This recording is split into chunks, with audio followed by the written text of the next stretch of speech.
A large explosion has occurred outside Kabul airport in Afghanistan. The United States says that there are casualties, but details remain unclear at this point. Initial reports suggest that the blast was caused by a suicide bomber. It took place at a gate entrance where British troops are based. The area had already been closed off following warnings of a terrorist threat. Simon Marks joins us live now for more on this. Simon, what's the Pentagon saying about this explosion, and has it been confirmed if it's a suicide bombing, as some reports are suggesting? Dawn, this is absolutely the worst possible news at Kabul airport. This attack took place near the Baron Hotel, which is near the Abbey Gate entrance to Kabul airport. That is the entrance where you have seen on video reports over the last several days thousands of Afghans and American, British and other foreign nationals gathering to try and get access into the airfields. The Taliban says that 13 people, including children, were killed in what US officials are calling a complex suicide bomb attack. They say that a bomber wearing a suicide vest was responsible for the explosion, but that there was also some kind of simultaneous engagement of gunfire. As many as 4 US troops are said by the State Department to have been either wounded or killed in this attack.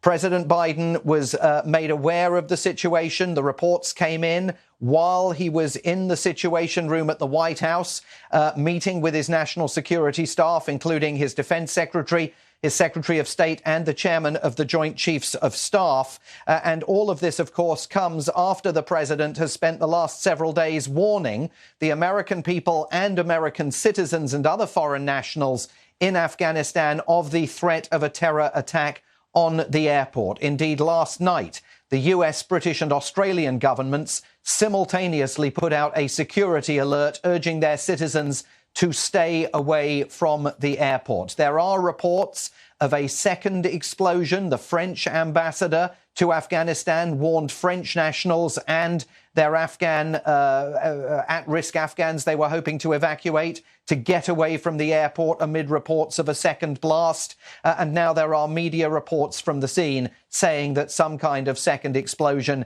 has occurred. So a dynamically changing, tragic environment on the ground at Kabul airport. And this, of course, massively complicates the situation that President Biden is confronting and the calculations that he now has to do about how he's going to get this evacuation effort concluded and not leave thousands of Americans and Afghan citizens behind in Afghanistan.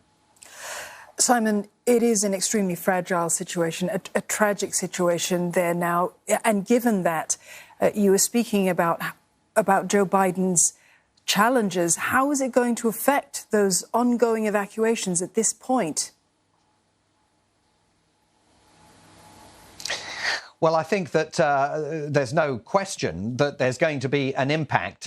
We think we're going to be hearing from the Pentagon shortly. There was a previously scheduled press conference that is due to get underway here. President Biden, in about 45 minutes' time, is supposed to be meeting the Israeli Prime Minister Naftali Bennett at the White House for a meeting that clearly is not going to be top of mind for the US president today, but there will be an opportunity for reporters at the start of that meeting to get some reaction from him to this dreadful news from Afghanistan. He had already instructed the State Department and the Pentagon to draw up contingency plans, as he put it, in case the timeline for the US evacuation effort needed to be shifted. Now, that was generally taken to mean here in case the president decided the job couldn't get done by August the 31st and he needed to give it more time. But you can equally argue that what the president had in mind was the necessity possibly of terminating the evacuation effort earlier and getting US troops out faster. And with these reports that 3 or 4 American service personnel have either been wounded or killed in this attack, there will, I think, be voices around that Situation Room table urging President Biden to terminate this operation as quickly as possible and get US forces out as quickly as possible, and then worry about what happens to all those Americans and Afghans you leave behind once you've successfully evacuated the airport. It's a desperate situation for any American president to find themselves in. Simon, thank you for that update. Simon Marks there, live in Washington, D.C.